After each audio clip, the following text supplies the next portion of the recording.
नमस्कार,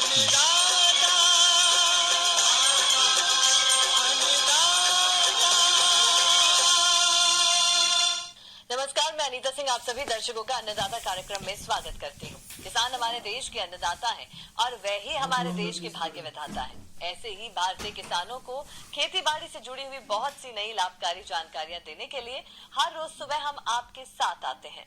तो चलिए कार्यक्रम शुरू करने से पहले देखते हैं क्या है आज के अन्नदाता में।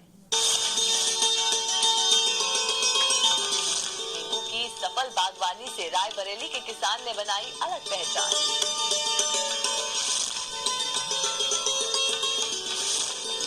दुधारू पशुओं में हनेला रोग की पहचान और बचाव के उपाय।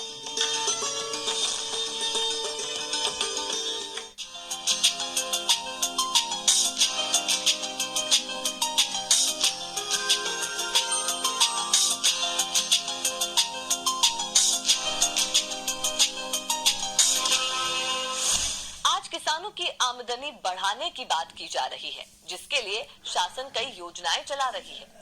अब किसानों को ये सोचने की जरूरत है कि कृषि में बदलाव कैसे लाया जाए। आज आपकी मुलाकात करवाएंगे कुछ ऐसी ही सोच रखने वाले किसान आनंद मिश्रा से, जो रायबरेली के रहने वाले हैं, जिनको इस क्षेत्र में लेमन मैन के नाम से भी जानते हैं, क्योंकि ये नींबू की बागवानी से अच्छी आमदनी ले रहे हैं। तो आइए मिलते हैं इनसे।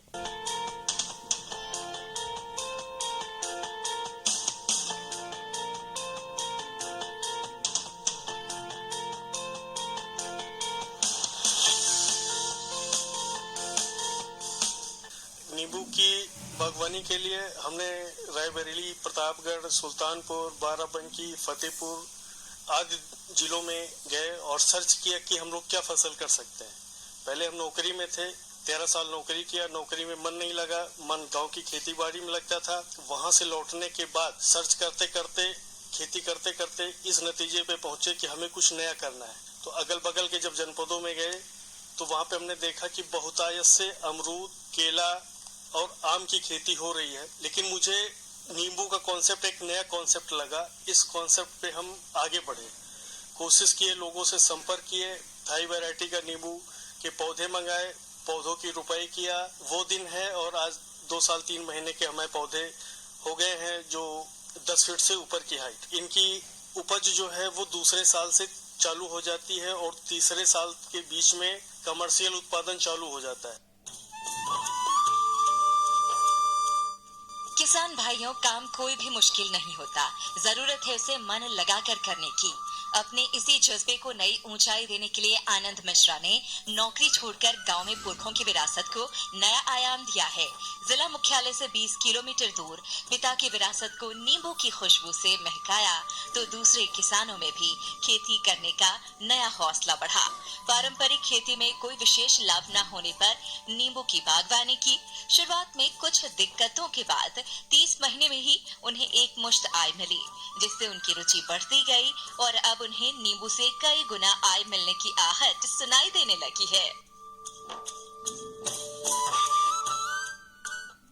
जो किसान जो भी बागवानी से लगाना चाहते हैं वो तीसरे साल से एक पौधे में 1000 रुपए से लेकर के 1500 रुपए तक की मार्जिन मिलने लगती है, जो क्रमशः प्रतिवर्ष 30 से 35 साल तक लगातार बढ़ती रहती है। 5 साल के बाद एक पौधे से 2000 रुपए से लेकर के 4000 रुपए पर पौधे प्रॉफिट होने लगता है। हमारे यहाँ का 20 के बीघा होता है, जिसमें 280 पेड़ लगते हैं। 280 पेड़ लगाने के तीसरे साल से लोगों को 4 लाख रुपए से लेकर 6 लाख रुपए तक की सालाना आमदनी चालू हो जाती है, जो बढ़ते बढ़ते 10 से 15 लाख रुपए सालाना हो सकती है। बस जरूरत है जागरूकता की, जरूरत है जैविक खेती करने की, जरूरत है कंपोस्ट डालने की और अपने विभाग के लोगों से संपर्क करते रहने की। जब वो डीएपी, यूरिया, पोटास का यूज नहीं करेंगे, जैविक खेती पे रहेंगे, तो ये पौधे की लाइफ 30 से 35 साल होती है। ये सब चीजें देखते रहना है। अब हमको सब सहयोग भी मिल रहा है, सरकारी सहयोग भी मिल रहा है, लोगों का आना जाना भी जारी। प्रतिदिन किन्हीं न किन्हीं जिलों से लोग आते जाते रहते हैं। आनंद मिश्रा की माने तो नींबू की बागवानी लंबे समय तक आय का जरिया है। 2.5 साल में ही पौधों से उत्पादन शुरू हो जाता है, जो निरंतर 35 सालों तक बढ़ता रहता है। बाग तैयार करने में थोड़ा वक्त और लागत जरूर लगता है, लेकिन बाद में लागत मामूली लगती है और उत्पादन में बेतहाशा बढ़ोतरी होती है, जिससे किसानों को काफी आमदनी होती है। ये लाभ पारंपरिक खेती से संभव नहीं है। 1 एकड़ में 420 पौधे लगते हैं। जो किसान लगाएंगे उनका लगभग अनुमानित खर्च 1 लाख रुपए आएगा एक बार का, और इसके बाद प्रॉफिट लगातार मिलता रहता है। फिर इतनी लागत नहीं लगती, उनको प्रॉफिट रहता है, इतनी लागत बिल्कुल नहीं लगती। फिर मेंटेनेंस कॉस्ट आती है, निराई गुड़ाई, खाद पानी, बाकी इतना पैसा नहीं लगता, और लगातार उनको प्रॉफिट 30 से 35 साल तक होता रहता है। सबसे पहले पौधे लगाने के पहले जो हमारा अनुभव बताया कि हमने ढांचा बोया हुआ था। पूरे 2 एकड़ से अधिक की जमीन है हमारी, जिसमें 900 पौधे लगे हुए हैं। तो उसमें ढांचा बोने के बाद 2 महीने बाद उसको पलटवा दिया था। पलटवाने के बाद हरी खाद उसके अंदर मिल गई। फिर कंपोस्ट खाद 10 से 15 किलो प्रति गड्ढे यूज किया। पौधे से पौधे की दूरी 10 फीट होगी और लाइन से लाइन की दूरी 10 फीट होगी। जो गड्ढे बनाएंगे वो 2 फीट के होंगे। उन पूरे गड्ढों को कंपोस्ट से भर के पाट दिया जाए। जब पहली बरसात होगी, दूसरी बरसात होगी, तीसरी होगी, जब धरती ठंडी हो जाएगी या जनवरी में बरसात का इंतजार नहीं करना है, तब उसमें गड्ढे की मिट्टी निकाल के उसमें पौधे की रोपाई करते हैं, और रोपाई करने वाले दिन ही उन पौधों की सिंचाई करते हैं। और जब पौधे 1 साल के हो जाए तो इसमें फिर से उर्वरक जो हम लोग डालते हैं, जैविक उर्वरक, कंपोस्ट डालिए। जैसे ही मार्च अप्रैल लगता है, कोशिश ये करिए कि ढांचा किसी दूसरे खेत में डाल के उसको कटवा लीजिए। चारा मशीन से कटिंग करवा करके प्रति पौधे 1 किलो की दर से आप हर थाले में उसका प्रयोग करिए। उसको डालिए, मिट्टी को पलट दीजिए। आप पौधे की ग्रोथ देखेंगे, जैसे हमारे पौधे ग्रोथ हुए वैसे पौधे की ग्रोथ होगी। दूसरे साल से आपका उत्पादन चालू हो जाएगा,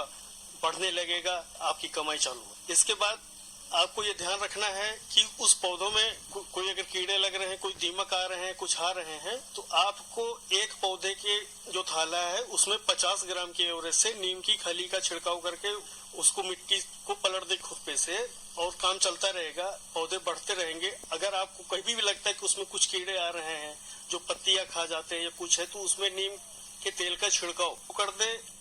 कहते हैं कि जब कामयाबी मिलने लगती है तो हौसलों की उड़ान भी कुलाचे भरने लगती है। कुछ ऐसा ही है आनंद मिश्रा के साथ। आज प्रदेश ही नहीं, देश के किसान भी उनसे जुड़ रहे हैं, तो इन्हें भी लगता है कि इस कामयाबी को पाने में उन्होंने बहुत देर कर दी। बहरहाल देर से ही सही, अब उन्हें अपनी मंजिल दिखाई देने लगी है। इस फसल के लगाने के पहले हम धान, गेहूं और सरसों बोए थे अपने खेतों में।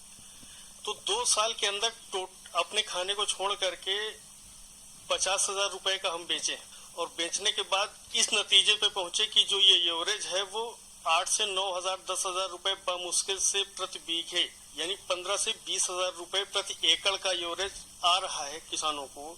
तो मेरा मन फिर विचलित हुआ। हमको ये लगा कि ये नई चीज करनी चाहिए। तब हम नींबू के क्षेत्र में पहुंचे, और आप ही कंपैरिजन कर लीजिए कि 1 एकड़ में 420 पेड़ 5 साल बाद आपको 10 लाख रुपए दे सकते हैं। लेकिन जो ट्रेडिशनल फसल है धान गेहूं की, वो आपको 10 साल बाद भी आप बोएंगे तो प्रॉफिट 10,000 ही प्रति वर्ष रहने वाला है। लेकिन धान गेहूं भी करिए और बागवानी भी करिए, दोनों चीज करिए। धान गेहूं का अपने हिसाब से आप करिए, बागवानी जितनी खेत है उसका कुछ मात्रा आप निकाल लीजिए कि इतने % में हमें धान गेहूं लगाना है, इतने में बागवानी लगाना है। धान गेहूं लगाते लगाते परेशान हो गए, पुरखे चले गए, कोई पूछने नहीं आता था। नई ढंग से हमने बागवानी की, नींबू की। आज देश के 80 से ज्यादा किसान जुड़े हुए हैं हमसे, सोशल मीडिया के माध्यम से आवागमन है उनका। तो हमें तो ये लग रहा है कि ये मान सम्मान भी बढ़ा रहा है, लोगों की हम हेल्प कर पा रहे हैं। लोगों की मांग है नर्सरी की, नर्सरी भी स्थायी नींबू की हम तैयार कर रहे हैं, जो जनवरी और जून में 2 महीने में पौधे लगेंगे। ये वो किसानों के लिए हम उपलब्ध कराएंगे, अपने देश के किसानों के लिए। और मुझे सच्ची खुशी होगी कि हम किसानों के लिए, देश के किसानों के लिए अगर कुछ कर सके तो मेरे लिए बहुत स्वाभिमान की बात होगी। हमारे पास लगभग 900 पौधे हैं जो 10 फुट के आसपास हो गए हैं, और दूसरे साल में जो इसका प्रोडक्शन हुआ था वो एक पौधे में 4 से 5 किलो का एवरेज उत्पादन रहा है, जो हमारा बाजार में 200-300 रुपए में एक पौधे का एवरेज निकल गया था। लेकिन जो अब की तीसरे साल के बाद अप्रैल मई जून जुलाई 4 महीने होते हैं जिसमें मुख्य उत्पादन होता है। उसमें कम से कम 15 से 20 किलो एक पौधे का यूरेज निकलेगा, जो 1000 रुपए से 1,500 से 2000 के बीच में बैठता है। इस प्रकार हमारी फसल का जो अनुमान है उत्पादन होने का, वो 10 लाख रुपए से 15 लाख रुपए के बीच में होगा या 900 पेड़ों में तीसरे साल से। तो हम किसानों को कहते हैं, आह्वान करते हैं आपके चैनल के माध्यम से कि आए, बागवानी को समझें और नींबू की बागवानी करें और 30 से 35 साल तक लगातार मुनाफा कमाएं। किसान भाइयों, अभी तक आपने खेती से जुड़ी हुई कुछ उपयोगी जानकारी